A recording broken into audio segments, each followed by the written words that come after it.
we can acknowledge that you are a teacher that comes from God. What is it that made them to make that distinction?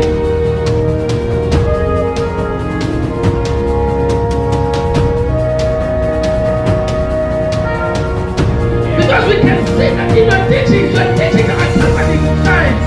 That is why Paul said that my speech was not in clever way, but it was accompanied with signs and wonders and a demonstration of power.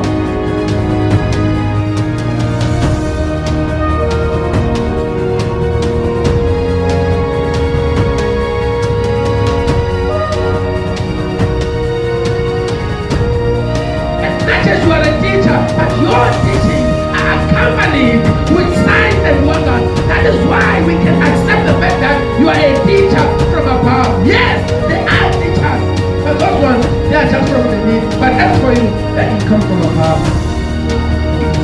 You are teaching behind them. They are accompanied